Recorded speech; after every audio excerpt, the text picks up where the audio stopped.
No Kitsune dessa semana vamos comentar a terceira temporada de Casa do Caralho.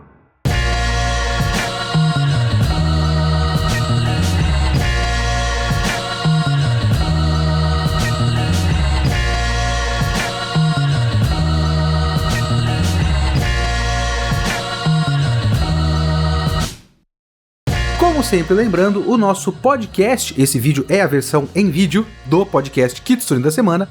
O Kitsune da Semana é um oferecimento dos apoiadores do Catarse. Todo mundo que gosta do nosso trabalho e apoia financeiramente o nosso trabalho. Você pode também ser um financiador, um apoiador do Kitsune da Semana. O link está na descrição do vídeo. A gente agradece todos vocês que já são e todos vocês que pretendem ser, mas todo o apoio é bem-vindo. Você pode se tornar um membro do canal, você pode dar like, compartilhar o vídeo, hypar, tem um negocinho de hypar no YouTube, que acho que é só no aplicativo do YouTube. Então, toda ajuda, todo engajamento ajuda sempre. Lembrando que a gente faz lives também, quase toda noite, começando às 19 horas, lá no site das lives, é /Leo_Kitsune, beleza? Bora! Essa terceira temporada de Casa do Dragão me fez pensar numa coisa, que é o seguinte: eu sempre falo que tem certas coisas, eu comentei isso, por exemplo, no He-Man, certas coisas que só existem porque os caras têm propriedades intelectuais na mão e tem que fazer para isso não virar só um passivo dentro das propriedades, das posses da empresa, e tem que virar um ativo, e tem que fazer dinheiro e não só ficar encostado. E às vezes eu olho e falo, pô, eu sei que isso aí foi feito completamente sem amor e tal, e gera um certo desinteresse. Mas eu não sou imune a isso. Se esse seriado, a essa altura, não fosse do universo de Crônicas de Gelo e Fogo, Game of Thrones, talvez eu não estivesse mais assistindo. Eu não quis voltar, por exemplo, para a segunda temporada de Roda do Tempo. Uma temporada que eu mais ou menos gostei, a primeira no caso. E quando veio a segunda, nenhum interesse, não gerou nada em mim. Eu estou aqui na terceira temporada. E eu acho que eu já teria largado se fosse qualquer outra coisa que não do universo de Crônicas de Gelo e Fogo. Eu vou falar mais uma vez pra vocês qual é a minha relação. Eu sempre falo, mas é só pra deixar claro pra quem esteja vendo esse vídeo pela primeira vez, no meu canal pela primeira vez. Se for você, olá, tudo bom? Meu nome é Leonardo Kitsune. Eu falo de várias coisas e, enfim, agora eu tô falando disso. Eu não li todos os livros. Eu tenho um sério problema de parar de ler coisas no meio pra ler outras coisas para fazer o podcast. E eu tô eternamente parado na metade do terceiro. Eu já recomecei a série Crônicas de Gelo e Fogo umas 3 vezes. No momento, na verdade, na prática, eu tô parado no meio do primeiro de novo. E aí eu parei pra fazer outra coisa, e eu já esqueci tudo que aconteceu. Mas eu sou investido nesse universo de ficar vendo vídeo de teoria, vídeo de lore e tudo mais. Acabou que essa é uma das únicas coisas que me pegaram nesse tipo de conteúdo de internet. Então eu sei tudo. Algumas coisas eu escolhi não olhar, mas sabe, os canal Alt Shift X da vida, canal da Mikan, todos esses vídeos eu assisto e eu curto pra caramba, eu gosto desse universo. Eu sou louco pra parar, ter tempo e ler os livros, porque eu já conheço já sei um monte de spoilers, não é um problema, mas eu quero ler, eu quero a experiência de ler, porque eu acho muito legal. Então eu gosto. Eu adorei a primeira temporada do Menino Cabecinha. Como é que é o nome? O Cavaleiro dos Sete Reinos. Eu adorei a primeira temporada do Cavaleiro dos Sete Reinos. E eu tinha gostado bastante, se eu não me engano, da primeira temporada do Casa do Dragão. Aí tem a segunda, e agora tem a terceira, e as coisas vão começando a ficar um pouco, tipo, por que eu tô vendo isso ainda? Tem muita coisa legal, mas tem muita coisa que, pelo amor de Deus, chega! E vamos falar sobre isso agora, vai? Outro dia eu estava assistindo, bingo pra vocês que acompanham faz tempo, eu estava assistindo Red Letter Media. E o Red Letter Media, os caras são muito fãs de Star Trek, coisa que eu não me interesso muito. Mas os caras falam que Star Trek, hoje em dia, as produções atuais de Star Trek, são muito espetáculo. É muito, agora os caras têm efeitos especiais e faz batalha no espaço e blá blá blá blá. E eu já vi um argumento parecido com Game of Thrones, com essa série, por exemplo. Que o Casa do Dragão, ele precisava prestar um pouco menos atenção, focar um pouco menos no espetáculo das batalhas e tudo mais. Discordo em partes. Porque eu acho que, sim, tem uma parte de Guerra dos Tronos, Game of Thrones, Crônica de Gelo e Fogo, que está se perdendo um pouco.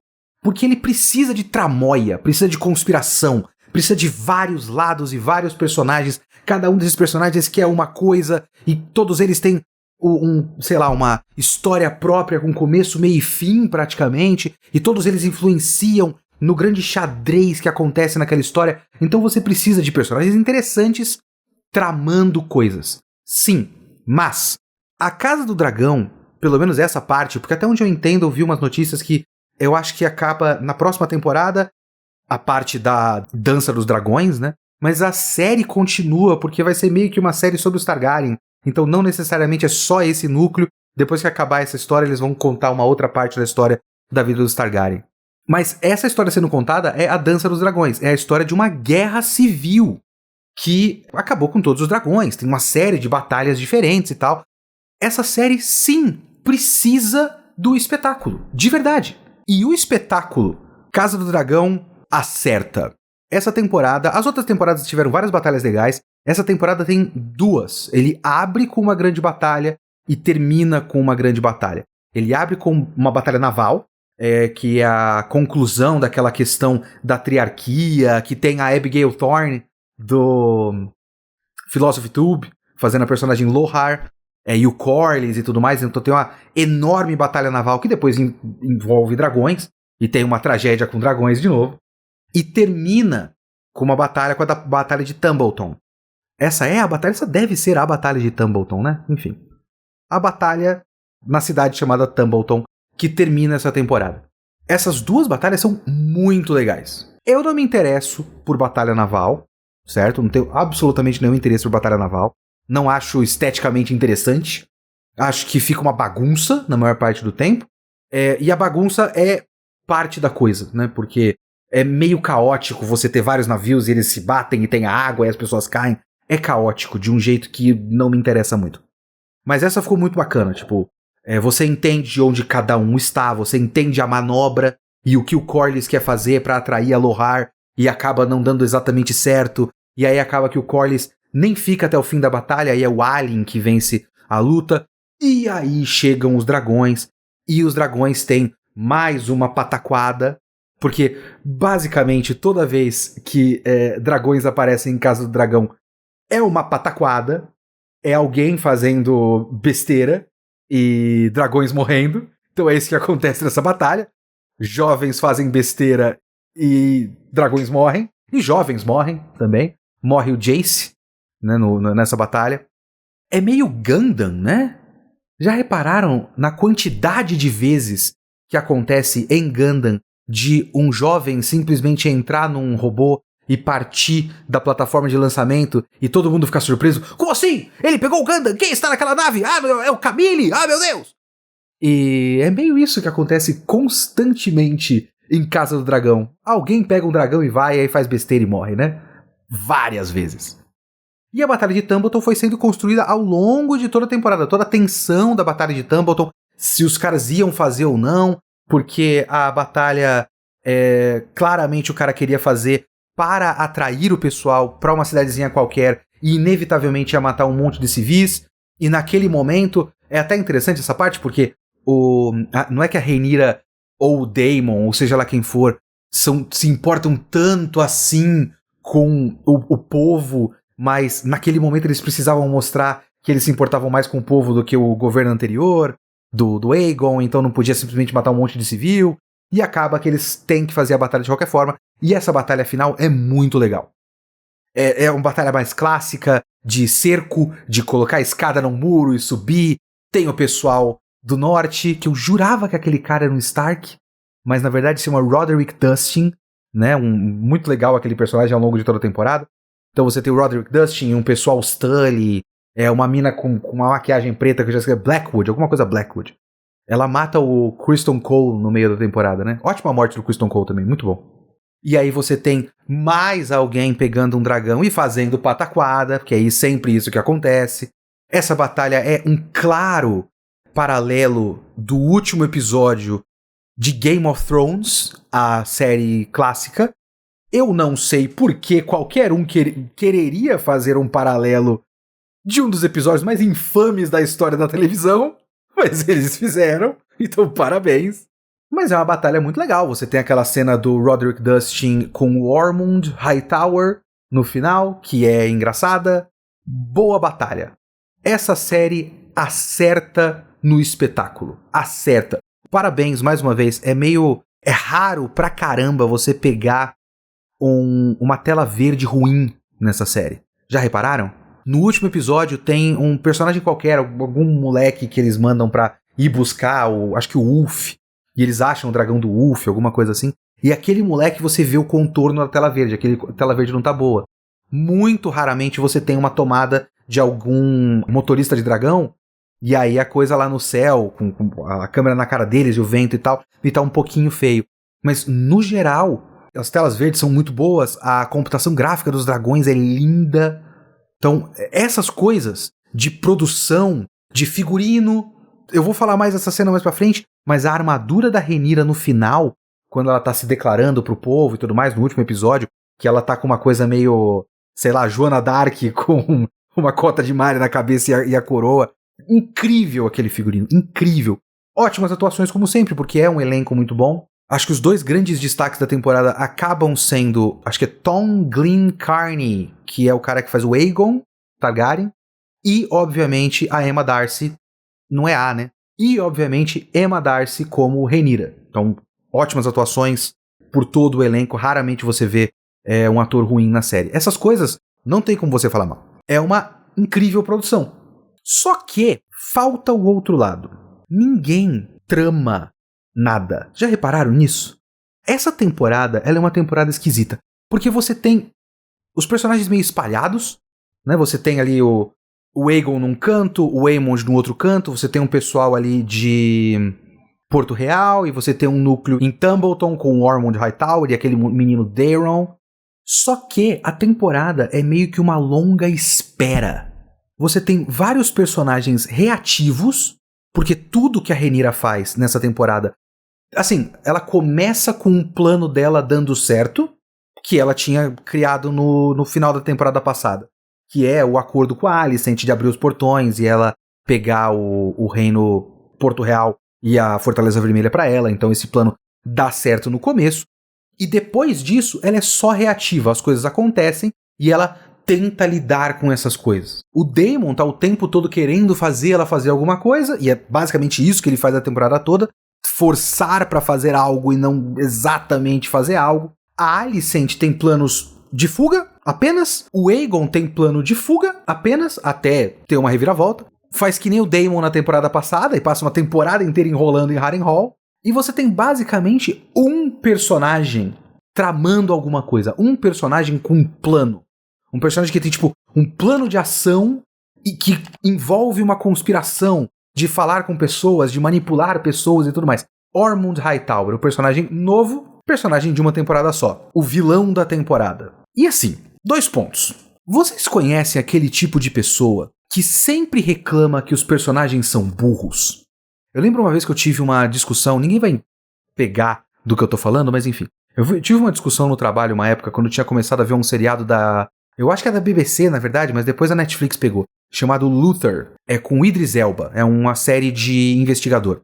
Ele é um detetive. E ele não é nenhum Sherlock Holmes. A ideia é que ele é um cara muito falho. Ele comete muitos erros. Ele é cheio de problema na vida, ele é todo zoado e tudo mais, ex-mulher. Eu acho que ele tem, sei lá, depressão, droga, eu não sei o que é. É muitas coisas. E eu tive uma discussão com alguém no trabalho que tava também vendo a série e achava um lixo. Tipo, nossa, mas o cara é mó burro, ele comete um monte de erro, não sei o que, e eu tentava argumentar que, tipo, é importante ele ser falho, é importante ele errar, faz parte dos conflitos, faz parte da graça da coisa, e o cara discordava, porque é mais legal quando o personagem é inteligente e faz coisas. Tem muitas dessas discussões na internet, a internet é muito de tratar um personagem cometendo erros como um defeito. Eu sou contra essa linha de pensamento. Não gosto quando esse é o único argumento. Esse é o ponto 1. Ponto 2. Gente burra na monarquia faz sentido. A monarquia é o sistema de governo mais estúpido que existe. Um dos. Mas é assim, tá lá no top 3 sistemas políticos, sistemas de governo mais idiotas que existem, porque o único critério pra pessoa estar no poder é sangue. E nada garante que a pessoa que vai nascer de um rei vai ser um bom rei.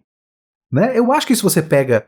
Eu não sou um grande conhecedor, mas acho que se você pega na história dos Targaryens, tem o quê? Uns 2 reis bons?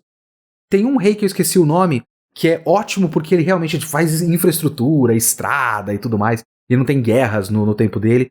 E eu acho que o próprio pai da Rhaenyra, que eu já esqueci o nome também, não é Jaehaerys, né? Eu esqueci o nome dele. Primeira temporada, foi virando Mulha ao longo da primeira temporada. Ele é um bom rei apenas no sentido de que ele não causa diretamente guerras, apesar de ele ser a causa dessa guerra que a gente tá vendo agora. Mas ele é um cara pacífico. Não acho que ele é um bom rei no sentido de governo, mas ele é um cara pacífico. Mas são poucos, até onde eu me lembro, bons reis ocupando o trono de ferro. É um monte de filho de incesto, né? A chance de ser um monte de idiota é muito alta. Imagina se o meu pai fosse rei e eu fosse herdar um país. Eu sou um péssimo administrador. Eu não sou uma pessoa boa de administrar uma empresa. Apesar de eu ter uma empresa. Mas eu não sou uma boa pessoa pra isso. Não, eu não devia ser isso. Sabe? Então, sim, faz sentido ter um monte de burros naquela família. É um monte de idiotas naquela família. Faz sentido. Porém, eu acho que a essa altura, em Casa do Dragão, chega num ponto que é um pouco demais. Vocês não acham, não? Não é um pouco a mais a quantidade de vezes que as coisas acontecem sem querer, porque as pessoas tomam decisões idiotas e elas obviamente dão errado? Esse é o começo dessa temporada. Você tem aquele momento esquisitíssimo do Jaehaerys, o Jace, mandando... Tem algumas vezes que decisões são tomadas e você não entende muito bem como aquilo pode estar acontecendo. É uma coisa muito recorrente em Casa do Dragão. O príncipe manda um cara da guarda real trancar a mãe, rainha, para aquelas pessoas naquele momento, naquele ambiente, trancar ela num quarto e o cara obedece. Sim, eu vou trancar a rainha num quarto, mesmo que seja o príncipe mandando? Que loucura é essa? Mas acontece. Por quê? Porque ele quer ir pra batalha. Aí ele vai pra batalha e morre. Óbvio. É óbvio.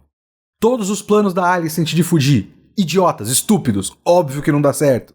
O plano da Missária de se tornar a representante da Rhaenyra pro povo, pra ela ganhar poder por proxy, dá errado, porque ninguém vai comprar um bagulho desse. E aí, o primeiro em tempos, que tem um plano e o plano parece alguma coisa, você vai percebendo ao longo da temporada que por conta de ele ser arrogante, porque tem muito personagem que é burro por ser afoito e os personagens são burros por serem arrogantes. Esse cara é burro por ser arrogante. Os grandes planos dele envolvem sequestrar o Corlys e trazer o Ulf pro lado dele. Ulf. O mais idiota de todos. Dá errado, porque é um bêbado. Obviamente. Eu acho que o problema disso é que isso vai criando, por conta de ser muito recorrente.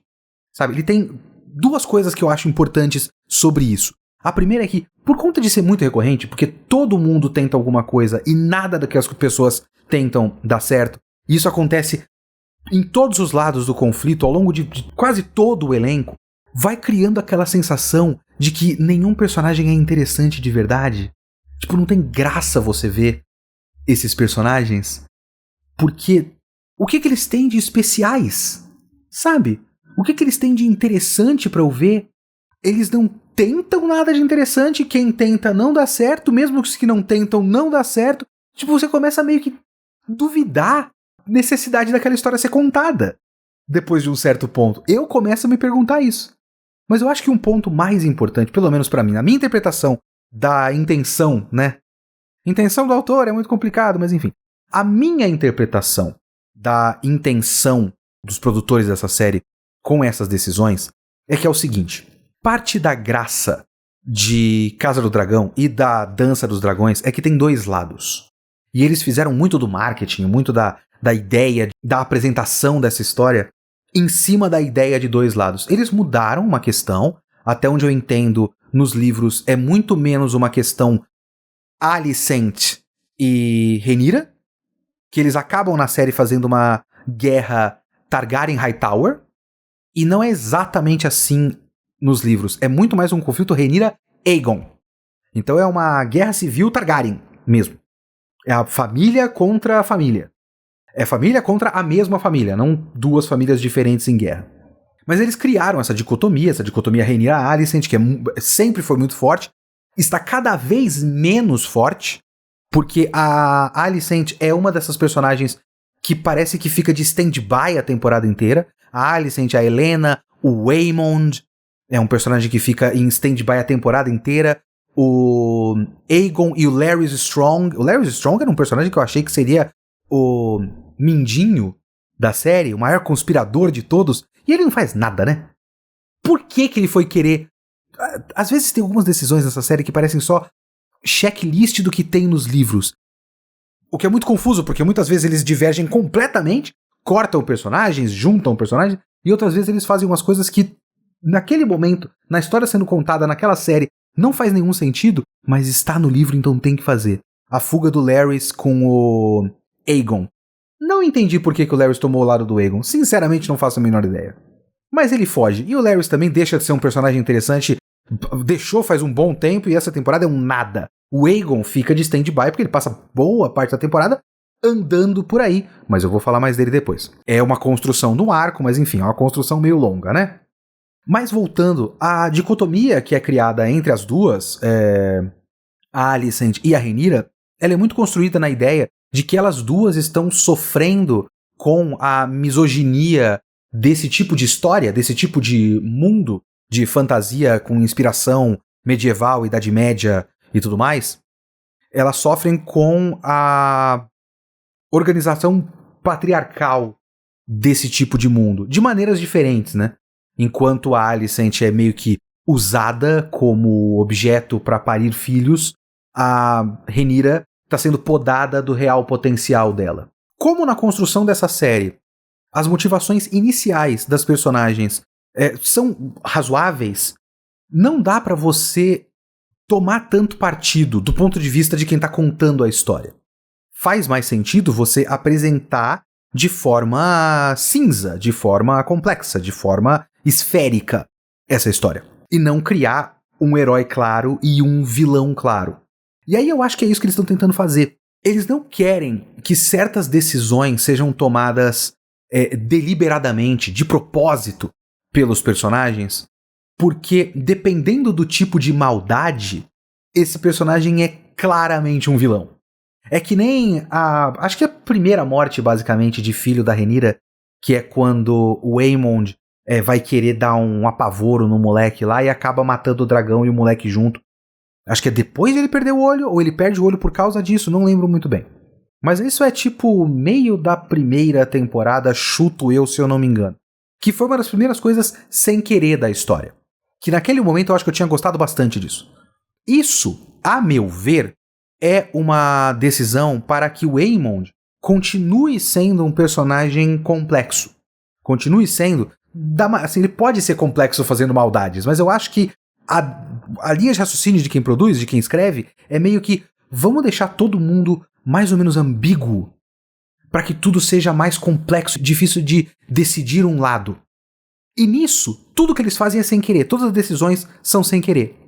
Para que tudo tenha um asterisco, para que tudo tenha um porém, para que você possa sempre argumentar que tipo, não, veja bem, ele fez isso aí, mas não foi na maldade, naquela situação específica, e aí acabou dando errado e não sei o quê. Só que aí você volta pro primeiro ponto que eu falei, que é uma das consequências é que você vai vendo esse conjunto de personagens e é um conjunto de personagens que fica cada vez menos interessante de se acompanhar.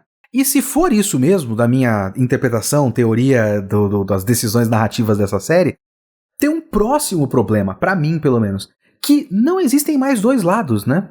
Tá certo que, de certa forma, estruturalmente, essa temporada é, talvez muito tardiamente, a construção da real dicotomia da Dança dos Dragões, que é Rhaenyra Aegon.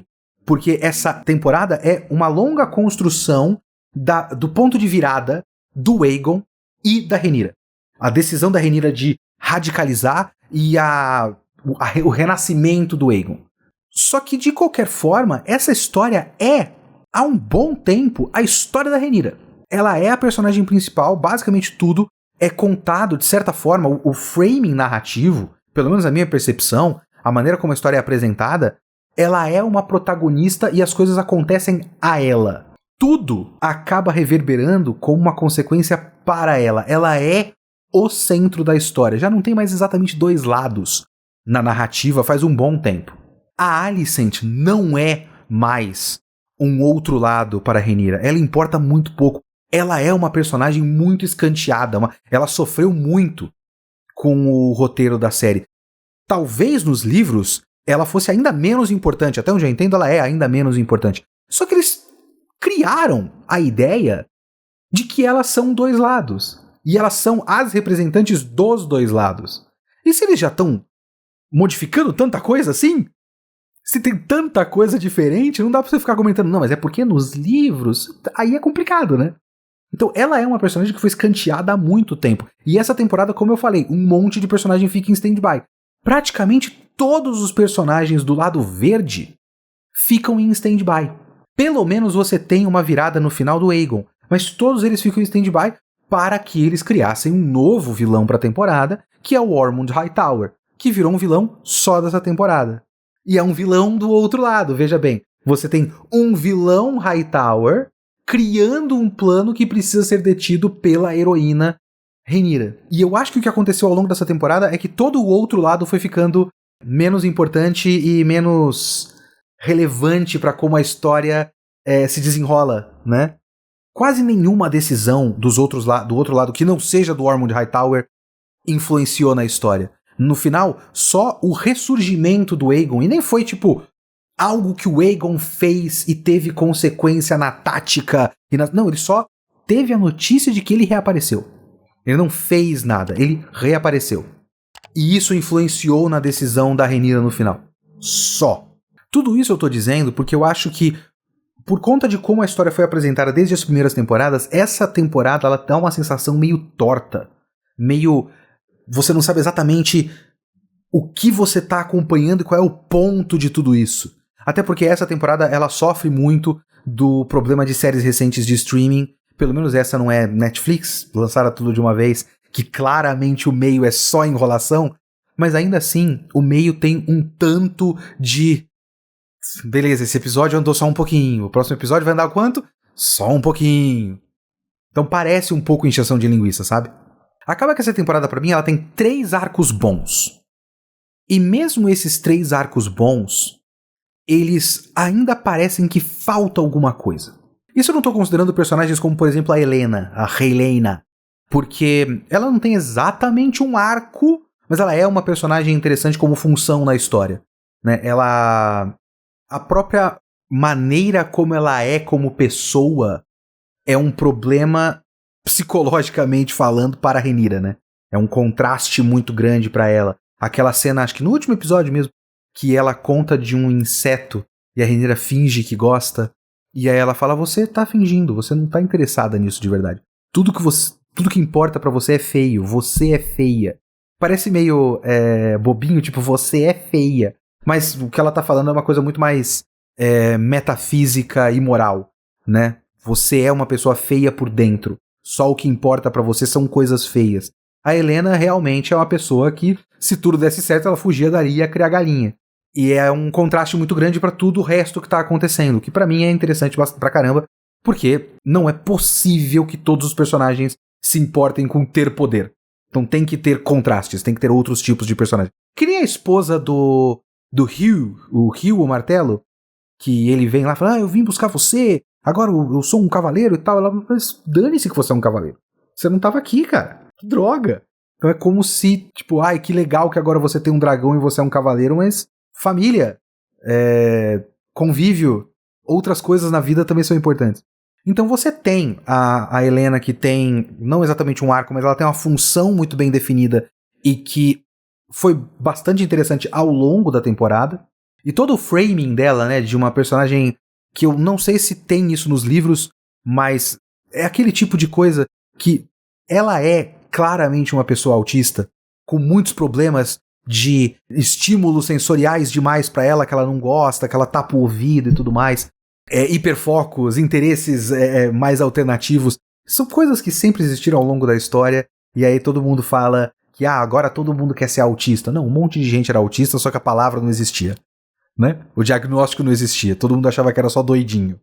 Então ela é uma personagem desse tipo, então é uma caracterização que eu gosto bastante, uma personagem que eu gosto bastante na série. Mas tem uma série de personagens que pra mim foram só perda de tempo, sabe? Toda vez que cortava pra eles, meu Deus, de novo! Aemond e Harrenhal. Mais uma temporada inteira, porque os caras são paralelos, né? O Daemon passou uma temporada inteira tendo ilusões de transar com a mãe em Harrenhal, e aí agora o Aemond passa uma temporada inteira tendo ilusões de transar com a mãe em Harrenhal. Mas toda vez que cortava pro Aemond, eu queria que cortasse pra qualquer outra coisa. Aquele Adam, que é um dos motoristas de dragão, filho do Corlys Velaryon, um dos bastardos do Velaryon, junto com aquela menina que eu acho que chama Baela. É Baela? Acho que é. Eu acho que tem uns 2 ou 3 episódios que corta pra eles andando por aí atrás da Vhagar, da dragoa gigante, do Aemond que tá por aí. E ela, eu quero fazer alguma coisa, eu quero, e a Rhaenyra não me leva a sério. E o Adam, não, mas você precisa comer, você precisa descansar. E depois surge um romance do nada. Então tem muita coisa sem motivação de personagem, muito personagem que toda hora que corta pra eles estão andando em círculos fazendo nada. Tá certo que houve uma recompensa mais interessante pro final, mas ao longo da temporada eu tava muito de saco cheio de Larys Strong e Aegon Targaryen andando por aí. Por mais que tenha tido a cena bem legal do Larys falando, cala a boca, moleque, seus privilégios. Você tá falando o quê? Nasceu em berço de ouro, estudou em escola particular, morou em condomínio a vida toda, cala a boca. Essa cena é bem legal. Mas, toda vez que cortava pra eles, eu ficava de saco cheio. Então tem muita coisa que foi só enfadonha ao longo da temporada.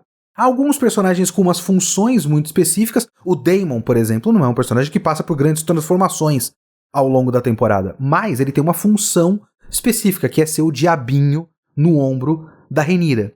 E eu já chego lá. Mas tem 3 personagens que eu acho que tem um arco razoavelmente interessante. E o primeiro deles é, pra mim, bastante inesperado, que é o Alyn. O Alyn não Velaryon, porque ele não foi legitimado. Que dos 2 irmãos do Corlys Velaryon, filhos bastardos dele, tem o cara que é o motorista de dragão de trança, e tem o outro que é dos navios e é careca. Eu tô falando do careca. Porque ele tem, ao longo da temporada, assim, de canto de tela, uma pequena transformação, um pequeno arco dele, ganhando confiança como uma espécie de mão da rainha. Ele vai dando sugestões, ele vai ganhando confiança, não sei o quê. E tem naquele final, depois da decisão da Rhaenyra, que eles entram no septo e tudo mais, e que ela fala, você tem o sangue de Valíria em você, e ele vai lá e mata o Papa.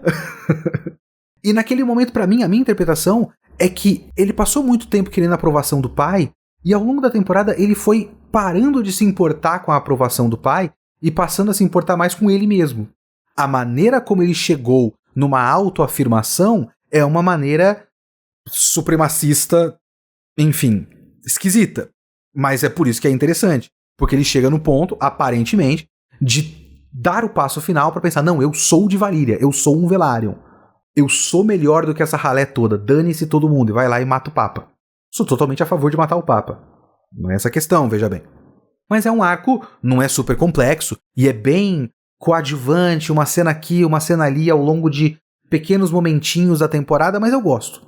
O outro personagem que tem um arco interessante, mas falta alguma coisa ali, sei lá, é o Aegon.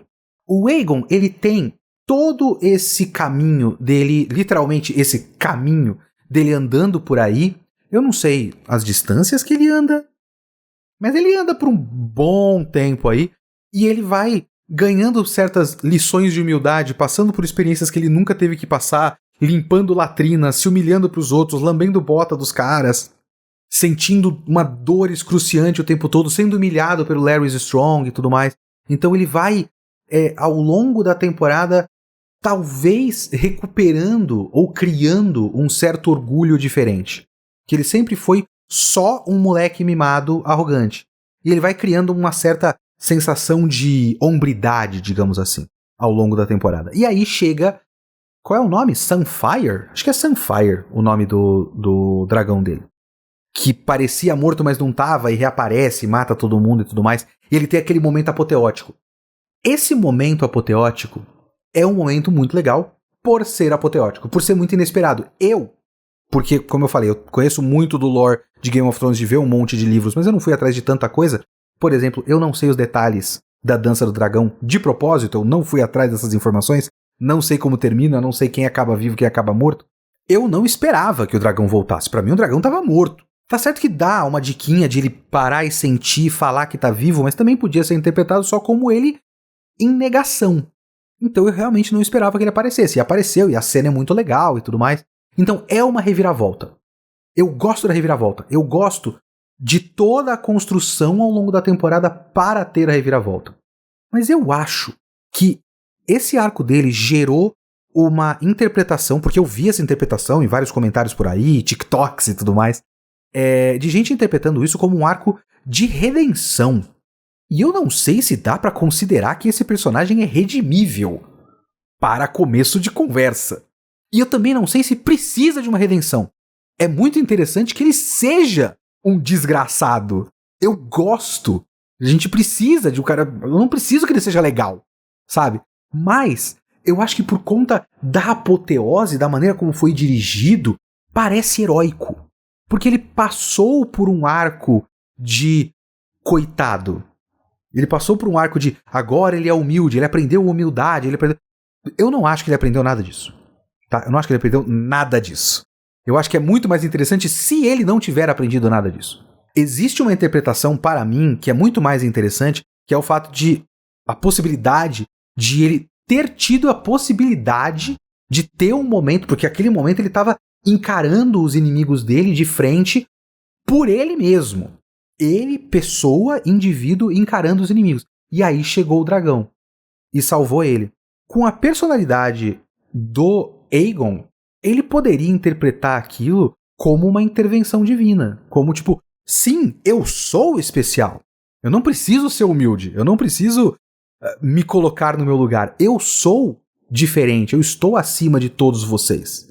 Eu sou um Targaryen, sangue do dragão, etc, etc. Eu acho que isso é mais interessante do que ele ter aprendido humildade, que eu acho que algumas pessoas chegaram a essa conclusão. E que agora ele é bonzinho? De qualquer forma, a temporada toda, como eu falei, foi a construção, talvez, pra chegar num ponto, até porque a Alicent vai, sei lá o que ela vai fazer agora, que ela tá só andando por aí, mas talvez a última temporada, acredito eu que a próxima seja a última, e talvez a última temporada seja mais Aegon versus Rhaenyra.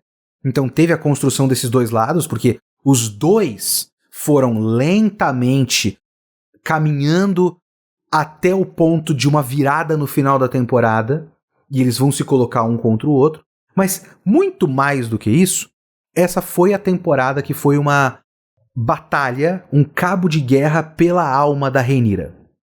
E esse é um arco que, no papel, é muito bom. O que acontece com ela? Ela toma o poder, ela volta pro trono. O que acontece? Ela toma o poder, ela volta pro trono. Então agora ela é a rainha. E ela toma várias medidas que são na tentativa de mostrar que ela vai ser uma boa rainha para ser legitimada, porque ela precisa de aprovação, basicamente, ela precisa de legitimidade. Isso é uma coisa que faz sentido politicamente e faz sentido psicologicamente para a personagem. Ela sempre precisou da aprovação alheia. Acredito eu até que, de certa forma, antes ela não gostava de precisar da aprovação alheia e agora ela se torna meio que dependente da aprovação alheia.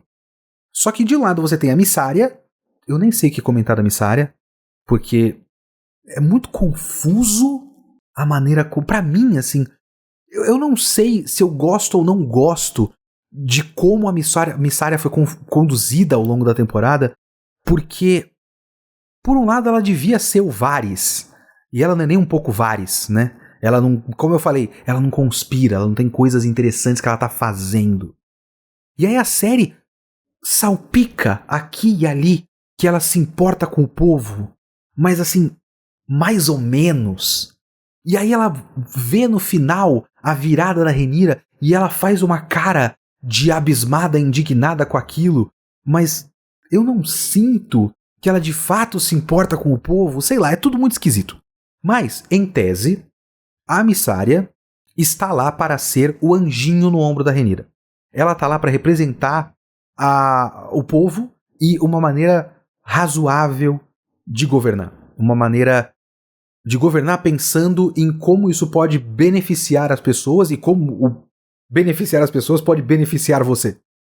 Às vezes eu acho que falta um pouco disso nos políticos no geral, sabe?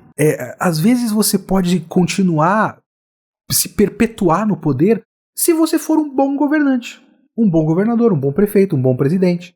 E se você for um ótimo presidente e fizer um monte de coisa legal e todo mundo gostar de você, talvez você fique presidente pra sempre. Olha só que interessante.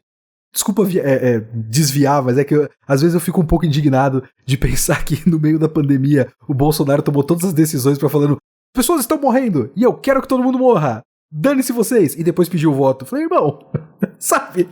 Talvez se você salvasse a vida das pessoas, elas votassem em você. Enfim, quem sou eu, né? Mas a Mysaria tem essa missão.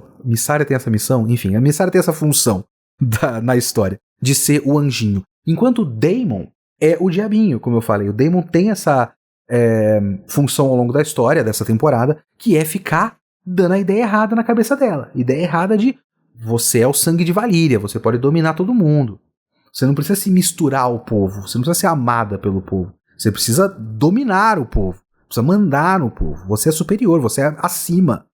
Então você tem, ao longo de toda a temporada, a tentativa dela constante e as frustrações dela de não conseguir governar. E ela tá tentando governar do jeito certo. O tempo todo parece, ao menos, em tese, que ela tá tentando governar do jeito certo. E aí, com a guerra acontecendo, com o maluco fazendo as conspirações lá de Tumbleton, lá o Ormond, né? Manipulando o povo internamente, tudo mais. Até umas coisas engraçadas que eu ficava comentando, que a Ana comentava muito disso, que é falando, por que eles estão escrevendo que a Rhaenyra é rainha de bastardos na parede? Ninguém sabe ler, sabe? Alguém saber escrever aquilo faz algum sentido porque foi mandado de fora como um espião, então o cara mandou alguém que saiba escrever. Mas quem sabe ler? Ninguém sabe ler. Quem é que vai ler aquelas coisas ali na parede? Sabe? Mas enfim, isso é outra história. Mas ela tá tentando fazer a coisa certa, tentando trazer comida pro povo, tentando devolver o dinheiro que foi roubado do povo, tentando fazer aquelas audiências públicas e toda vez se frustrando com os pedidos das pessoas e tudo mais. Então, a temporada vai dando essa dica de que ela não sabe fazer isso. E também aquelas outras dicas mais simbólicas, né? A questão de ela colocar o dedo no trono de ferro e cortar o dedo dela, que nem o pai dela, quando corta, infecciona e vai causando a morte dele, que foi tipo um primeiro sinal de que o trono estava rejeitando ele. O trono também está rejeitando ela como governante. Então ela não é apta ao trono, claramente. E também todas as visões da Helena e tal. Então você tem esses símbolos que a história vai colocando ali. Que de certa forma são umas dicas de que não é esse o jeito que ela sabe governar. Ela quer ter saco pra isso, mas ela não tem saco pra isso. E aí tem a notícia do Aegon retornando. E aí, ela dá um estalo. E nesse estalo, ela toma todas as decisões. Manda prender não sei quem, manda enfiar comida goela abaixo da Helena, manda Mysaria embora, vamos lá no septo, vamos obrigar esse cara a me abençoar como rainha, vou fazer a coisa toda, tanto faz, dane-se, vambora. E você tem aquela caminhada final desse episódio que tem várias questões pra mim. A primeira é que eu acho que deve ser a terceira temporada em 3 que termina com agora a Rhaenyra vai radicalizar, hein? Não é? Eu acho que a primeira temporada acaba com alguma coisa assim, a segunda com certeza, e a terceira de novo. Então quando é que a Rhaenyra vai realmente radicalizar? Ela vai realmente atacar e acabar com seus dissidentes? De certa forma ela fez um pouco disso agora, mas toda hora, até porque ela foi lá no cara, matou o Papa e tal, mas parece que a história tá sempre dando um teaser de algo grandioso que ela vai fazer depois. Daqui a pouco, calma aí, daqui a 2 anos tem uma nova temporada, calma, a gente vai fazer ainda, agora não. Então eu tô um pouco cansado da temporada terminar com ela quase para radicalizar. O segundo ponto é que eu acho que falta um processo. Sabe, tudo bem, pode-se argumentar que a temporada toda foi o processo, certo? Tudo bem. E eu concordo com isso em partes. A temporada toda foi o processo, eu acabei de falar isso, que a temporada toda foi um processo de ela tentando fazer o bem, ficando o bem, né? tentando governar direito e ficando de saco cheio de governar direito, até que ela dá um estalo. O problema pra mim é o estalo. Eu não sei, talvez o estalo seja só, tipo, a chegada do Aegon é uma gota d'água, mas é muito estranho pensar na volta, na verdade, não a chegada, mas a volta do Aegon como uma gota d'água de tantas outras gotas d'água que poderiam ter acontecido, e a gota d'água pra ela ter uma virada completa. E a virada completa é pra quê? Pra mais uma vez, porque esses caras não se aguentam, eles fazerem o episódio da Rainha Louca. Repetindo, eu não sei por que os caras que produzem A Casa do Dragão, que não são exatamente os mesmos caras que produziram Game of Thrones, vão fazer paralelos com o episódio final de Game of Thrones. Amplamente discutido como um dos mais decepcionantes finais de seriado da história da televisão. Amplamente discutido como um bagulho que, do nada, eles evocam essa ideia. A ideia de que se construiu uma personagem rainha Targaryen de uma maneira, e aí eles decidiram fazer um estalo na cabeça dela, e ela virou a rainha fascista, a nazista dos dragões. E eles fazem um monte de paralelos. A batalha final é muito parecida com a batalha final. Assim, como produção, as duas batalhas são muito legais, mas os paralelos visuais são muito claros, né? O próprio fato de que você tem um dragão, que no caso é do Wolf nessa série, no outro foi da própria Daenerys, um dragão atacando a cidade e matando a esmo. A decisão do Wolf faz todo sentido, tá? Mas o fato de eles usarem isso para fazer a imagem de um dragão matando tanto soldados quanto cidadãos civis inocentes que não tem nada a ver com isso, é um paralelo claro com o que acontece naquela última temporada. Várias tomadas dos personagens acordando com o ouvido zumbindo, assim. De certa forma, o Jon Snow tem essa função no episódio e o Daemon faz o paralelo com ele. E, paralelamente, você tem, no caso, em lugares diferentes nesse episódio, mas no Game of Thrones, na própria Porto Real, você tem a rainha Targaryen com uma roupa de nazista dos dragões fazendo um discurso maluco pra se declarar rainha e dane-se todos vocês. Você, obviamente, evoca a pior coisa que já aconteceu na franquia, a pior coisa que já aconteceu nessa série. Por mais que a construção pudesse ser boa, até a impressão que gera é que a construção é ruim por aproximação. Fora o fato que, pra mim, isso é muito engraçado. O discurso da Rhaenyra. Eu acho que o discurso da Rhaenyra, ele faz algum sentido na cabeça dela. Sabe? Faz algum sentido, mas assim, agora, a partir de agora você tem que considerar que a Rhaenyra não é uma personagem razoável. Porque ela tava tentando ser razoável, agora ela é só maluca. Você tem que considerar assim. O que torna ela menos interessante pra história. Ela deixa de ser um agente e passa a ser só uma doidinha. Porque ela deu esse estalo. E ela, nesse momento, acha que é importante falar pro povo que tem uma profecia e ela é o príncipe prometido. Ninguém conhece a profecia, ninguém sabe o que é príncipe prometido. E eu acho que uma parte do que ela fala, inclusive a parte do príncipe prometido, ela fala em alto valeriano, que ninguém conhece. Então, pra ela tá fazendo um discurso para ela, que é muito importante para ela. E eu gosto disso, porque ela já saiu, tá fora da casinha, sabe? Ela tá completamente maluca. Mas eu acho muito engraçado de pensar no ponto de vista do povo, que a mulher acabou de matar o papa da nossa religião, que é uma decisão estúpida, que eu gosto para fins de conflito, mas é uma decisão estúpida, e chega e fala, gente, ó, eu sou a rainha porque tem zumbis de gelo no norte e o meu pai me disse que eu sou o príncipe prometido. Inclusive não é nem isso que ela fala bli bli bli, blá blá blá, blu blu blu. E todo mundo olha e fala, mas que porra é essa que ela tá falando, irmão? Que é isso? Sabe? Então pra mim é muito engraçado pensar por esse ponto de vista. Então acaba que tem algumas coisas nessa temporada que eu gosto. Elas são interessantes, elas são razoavelmente bem construídas, o processo e tudo mais. Enquanto outras, parece que só faltou 3 ou 4 páginas de roteiro ali, pra fazer uma ponte real. E outras que só estão lá pra constar. Sabe, o romance da Baela e do Alien. O cara Lannister que volta depois da batalha naval e fica ao lado do Aegon como um fiel companheiro e tudo mais, que eu tô ligado que isso está citado no Fogo e Sangue, mas por que esse personagem nessa série faz isso? Não sei, mas tá lá, porque é assim que tá nos livros. Então é uma série muito desigual, uma série meio torta nas suas tentativas, não sei. Temporada esquisita, final esquisito. Eu vou ver a próxima temporada? Vou, porque eu sou otário. Eu quero ver mais essa ou o Cavaleiro dos Sete Reinos. Me dá mais 17 temporadas de Cavaleiro dos Sete Reinos. George Martin, por favor, escreve as outras histórias. Eu preciso de mais umas 6 temporadas desses caras. Eles são muito mais legais do que os Targaryen. Apesar de ter um Targaryen. Mas ele tá com a cabeça raspada, então é legal. Mas é isso. Gostei médio. Saí com gosto estranho na boca.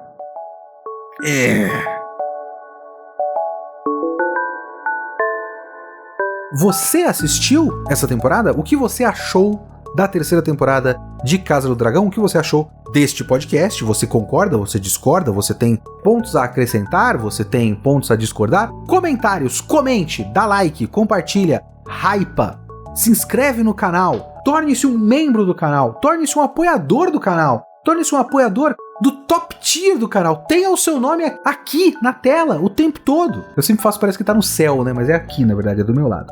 Aqui! Então você pode ter o seu nome aqui, o seu agradecimento eterno do meu coração para o seu. Muito obrigado, até a próxima. Falou.